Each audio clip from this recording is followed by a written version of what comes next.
They celebrated her birthday with cake, candles, and laughter, but the moment she opened the final gift, her breath vanished. Literally. At first, everyone thought it was excitement, maybe nerves. But I knew better.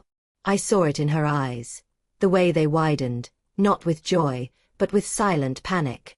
"Open the window," she gasped. "I can't breathe." And just like that, the party ended. What should have been a happy evening turned into a desperate call for air. This is how I met Svitlana. A young woman. A nurse. A logical soul. And yet, logic had no place in what was haunting her. She came to me the next morning, face pale, voice shaking.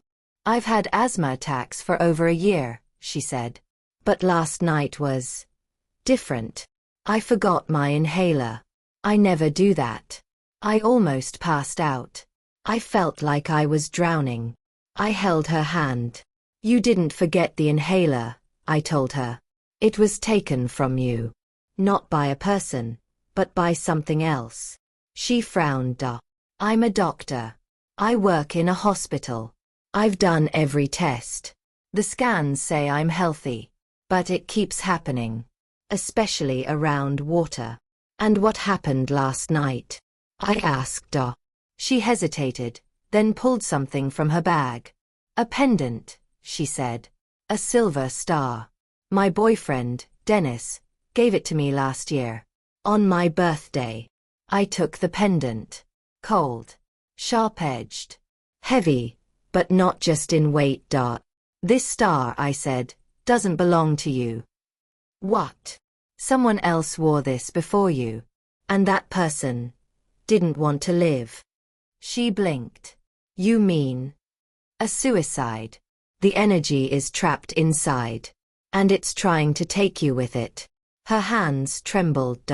"But I haven't worn it in months. The chain broke." "Where is it now?" "In a box, at home." "You must return it," I said. "Not to Dennis, but to where he found it. Only then will it leave you in peace." She nodded, stunned. Okay. I gave her 5 wildflowers and a glass of water. "Drop these into a stream," I instructed. "And then ask it to guide you." She left, breathless for different reasons. At home, she found the pendant tucked beneath scarves in an old moving box. The chain still broken. The silver still shining. Too brightly. She called Dennis. "I need to ask you something," she said. "Sure," he replied. "But can it wait till tomorrow? I've got a surprise planned." And he did. The next evening, he showed up with a bouquet the size of her torso. "You're the best thing that's ever happened to me," he said. Then dropped to one knee. A ring. A proposal. A kiss. She forgot everything. The pendant. The asthma. Even the water in her dreams. Until she moved in with him. That's when things changed again. The attacks didn't return. But shadows did. He was distant. Distracted. Out late. Always at work. Always busy. She told herself it was stressed. New routines. Adjustments. But when she confided in her friend Tamara, the woman didn't hesitate. "Something's off," Tamara said. "You said he's working all weekend? But didn't you also say his car's in the shop?" "Yeah." "So how's he getting to work?" Svitlana paused. "Ask him," Tamara added. "Or better yet, ask one of his friends." The next day, Svitlana saw a car she recognized parked outside the neighboring building. It belonged to Stanislav, Denis's old friend, who had helped them move. She approached the car slowly. "Hi," she said, tapping on the window. "Stanislav." He rolled it down. "Well, if it isn't the bride-to-be," he smiled. "Can I ask you something?" He nodded. "You and Dennis still see each other often?" "Sure," he shrugged. "We work together sometimes." "Why?" He said he's been spending weekends fixing his car. Stanislav raised an eyebrow. "He hasn't needed to fix anything in weeks." Svitlana's heart sank. Thanks, she whispered. He looked at her a little too long. Look, Dennis is a good guy, but he's always had a thing for shortcuts. Quick money. Fast wins. That evening, Dennis came home late again. Where were you? She asked, voice low. Garage. Car stuff. You know. You're lying, she said. And I want to know why. He dropped the keys onto the table. You don't trust me? I don't trust silence, she said. And yours has gotten louder. He turned away. I'm tired. Can we talk later? There might not be a later. That night, while Dennis slept, Svitlana opened the box again. The pendant was still there. And suddenly, it felt like it was breathing. Like it was alive. She couldn't sleep. Couldn't eat. Couldn't think. So she came back to me. You were right, she said, tears in her eyes. He's lying. Something's wrong. But it's not just him. It's that pendant. I can feel it. I nodded.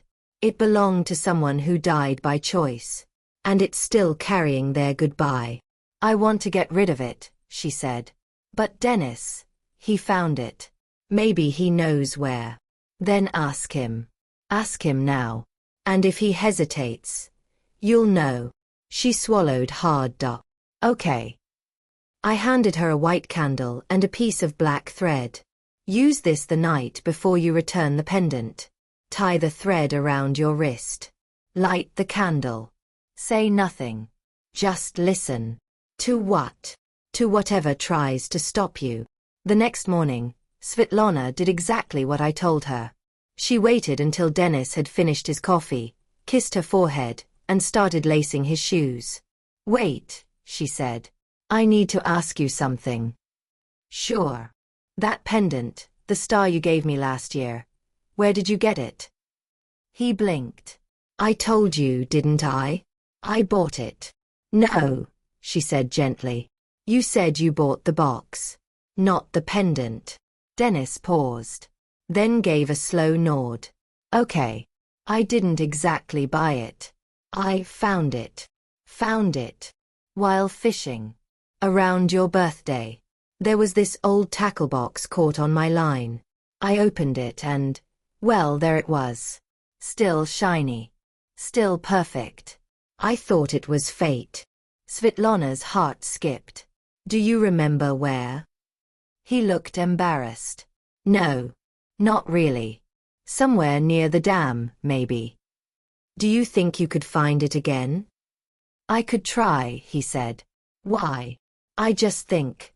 It belongs back there. He stared at her, suspicious now. Did your witch lady tell you this?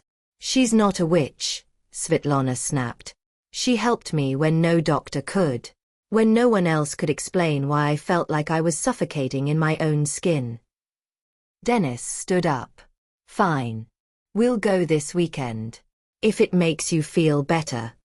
But the weekend came, and Dennis didn't. She woke up Saturday morning to an empty bed and a note on the counter. Emergency at work. Back late. Love you. His phone went straight to voicemail all day. No texts. No updates. By Sunday night, she was pacing the apartment, convinced something terrible had happened. When he finally walked through the door, looking disheveled and exhausted, she couldn't hold it in. Where were you? I told you, work. No, you didn't. You wrote a note. You disappeared. And your phone was off. He sighed, dropping his bag. I was helping someone. A friend. It got messy. What kind of messy? He rubbed his temples. It doesn't matter. Yes, it does.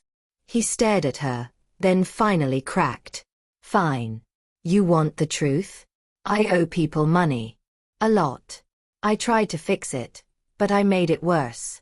That pendant. It wasn't just found. I pulled it from a sunken tackle box that wasn't mine. You stole it. I didn't know whose it was. I just saw it as a sign. Svitlana backed away. What have you done? I tried to make quick money, okay? Some guys I used to know, they offered me work. Cars. Repairs. Nothing illegal, just what? He didn't answer. That night, Svitlana couldn't sleep. Again. But this time, it wasn't the pendant haunting her. It was fear. Fear for Dennis. Fear that something he'd touched had touched her back. So she returned to me. Tell me everything, I said. He's in trouble, she whispered. Big trouble. And the pendant, it's not just cursed. It's connected. You said it belonged to someone who died by choice. Can that follow us? I nodded slowly. If it was taken from a place of death, and if that death was unresolved, then yes, the spirit can follow the object, especially if love is involved. She swallowed. What do I do? Get him to return it. With you. He won't go. He doesn't believe. Then you lead, I said. He'll follow. I gave her 3 things. Asterisk a black stone. Asterisk a string soaked in river water. Asterisk and the same 5 flowers from before, now dried. When you're ready, I told her, bring the pendant and go back to where it came from. Say the words I taught you. Drop it in the water. And don't look back. That week crawled by. Dennis was edgy. Restless. She found him staring at nothing. Chewing his lip. And one night, she caught him standing by the balcony with the pendant in his hand. What are you doing? She asked. He looked up, startled. I don't know. Were you going to throw it? Maybe. No, she said. We do it the right way. On Friday, they drove to the dam. It was grey. Windy. The kind of day that felt more like a warning than a weekend. They walked to the edge of the water. She held the pendant in one hand, the black stone in the other. She whispered the words. The flame burns. The star fades. What was taken, now returns. Let the soul rest. Let the living be free. Then she dropped the pendant into the river. It sank instantly, without a ripple. Dennis took her hand. Do you think it's really gone? She didn't answer. But for the first time in months, she could breathe. In the days that followed, things between Svitlana and Dennis began to calm. He was quieter now, more grounded. The desperate energy that had clung to him like static had started to lift. They spoke openly, about mistakes, about fear, about the shadows they'd both let grow too long. Svitlana thought the worst was over. But peace, when you haven't felt it in a while, can feel like silence before a storm. One evening, while folding laundry, Svitlana found a photo tucked between Dennis's t-shirts. It wasn't a recent one, slightly curled at the edges, the colors faded. A woman stood in the frame. Pale. Slender. A glimmering pendant at her throat, shaped like a star. Svitlana froze. This wasn't just a pendant. It was the pendant. The one Dennis had pulled from the water. The one she'd just thrown back. She turned the photo over. There was no name. No date. Just a single word scribbled in ink. Forgive. She took the photo straight to Dennis. Who is she? He paled instantly. Where did you find that? In your drawer. He sat down slowly. Her name was Irina. She's gone. Gone how? She drowned. A year ago. Around the time I found the pendant. Were you too?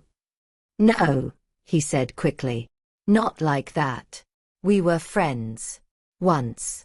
She struggled with a lot. Depression. Loneliness. I hadn't seen her in years. And then, just like that, she was in the news. Found in the river. No family claimed her. Svitlana's throat tightened. And the pendant? She always wore it. I didn't connect it until just now. But you gave it to me.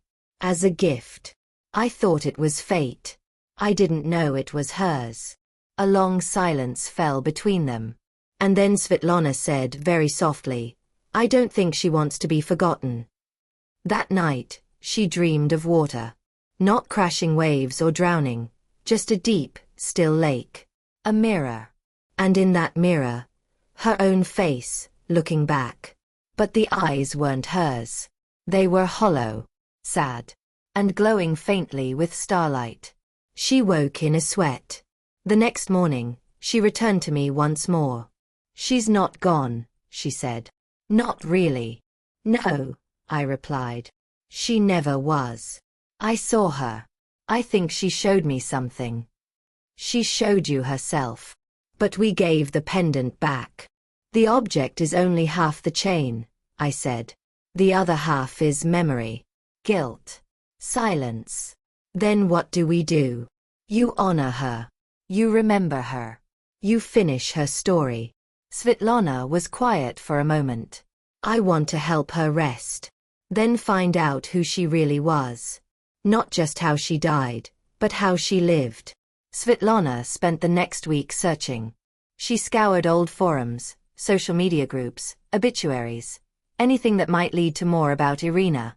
And finally, a breakthrough. An old blog. Half abandoned. One photo showed the same girl, smiling, carefree, holding a camera. The blog was filled with nature photos, quotes about hope, and one entry that made Svitlana's skin crawl. "I sometimes think I was born to vanish. Like a star, bright, brief, gone." She clicked on the username. It linked to an art profile, one that hadn't been updated in nearly 2 years. But there it was again. The star pendant, appearing in self-portraits, over and over. Svitlana sat back in her chair. Irina hadn't been lost. She had tried in her own quiet way to be found. Later that week, Svitlana printed the most beautiful photo she could find.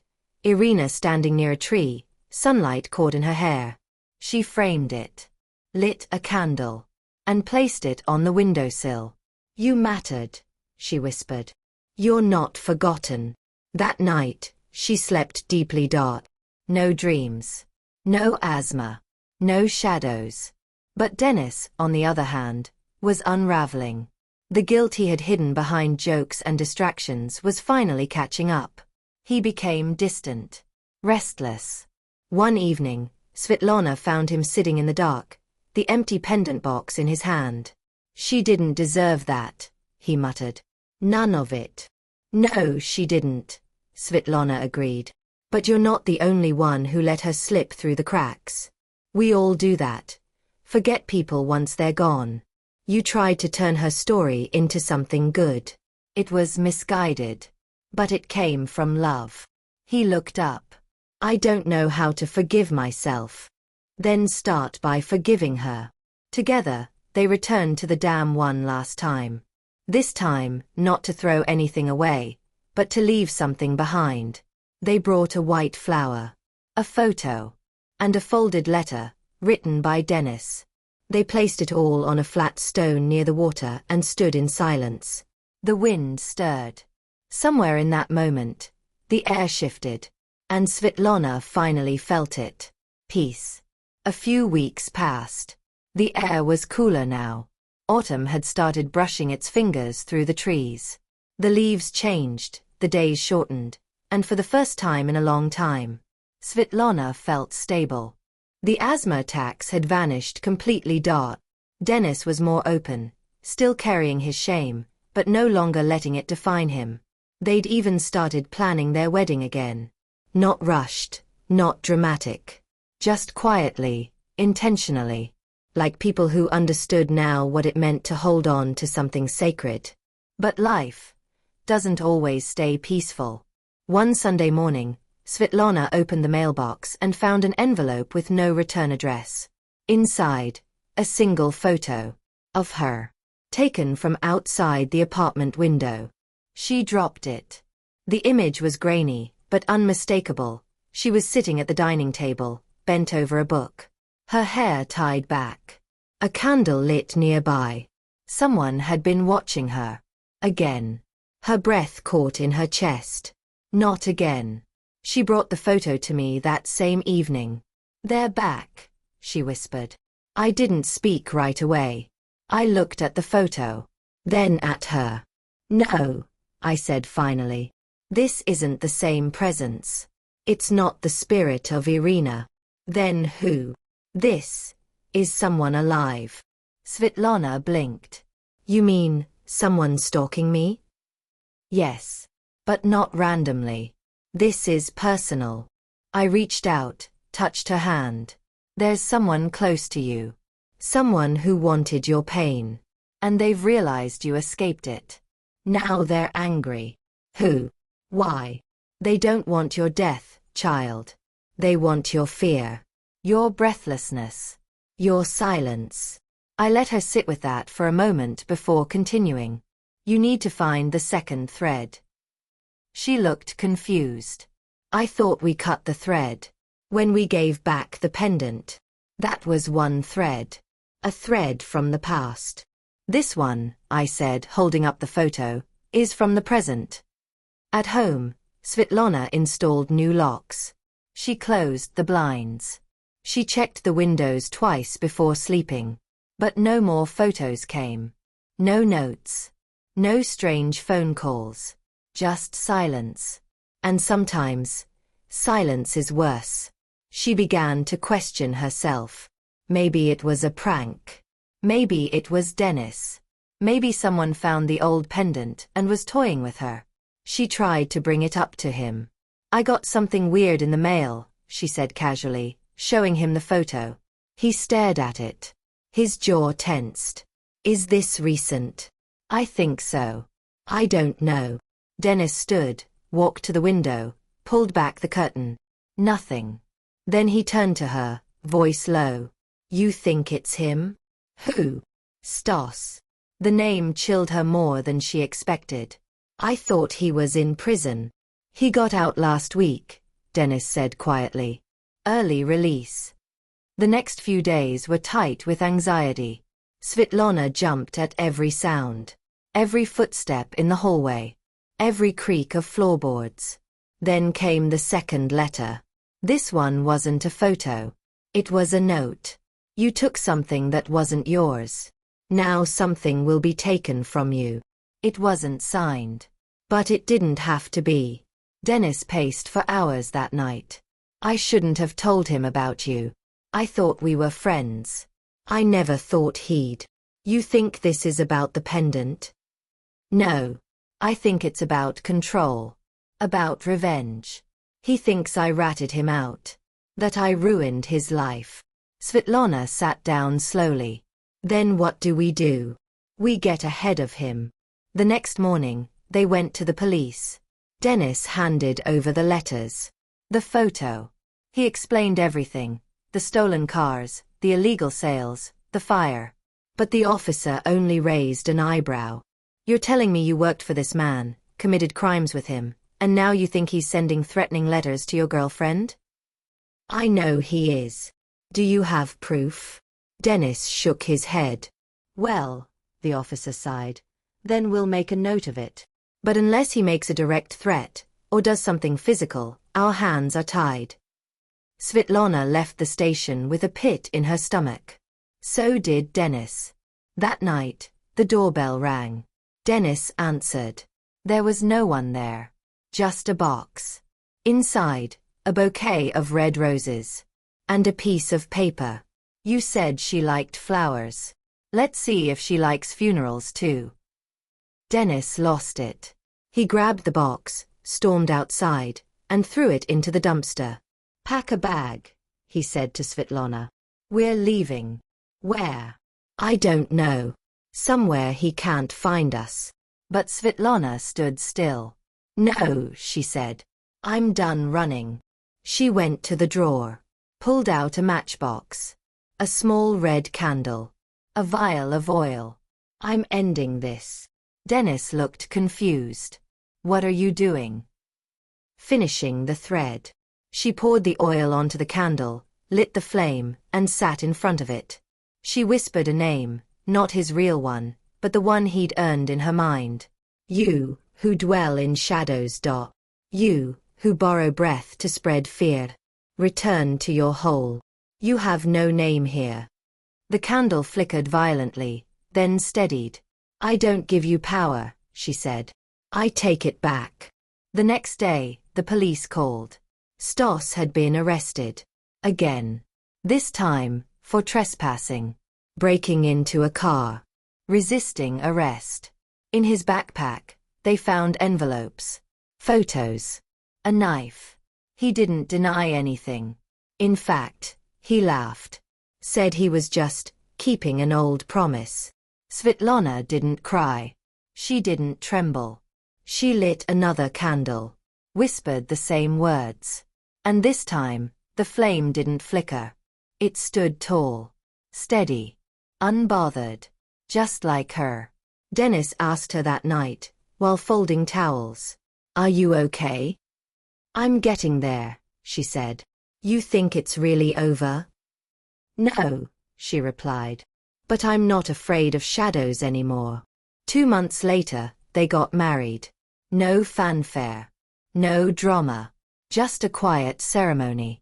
Close friends. A small cake. And no gifts, except for one. A tiny silver pendant. Shaped like a heart.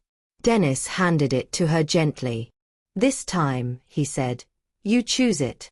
You wear it. Or not. But no more stars. No more curses. Svitlana smiled.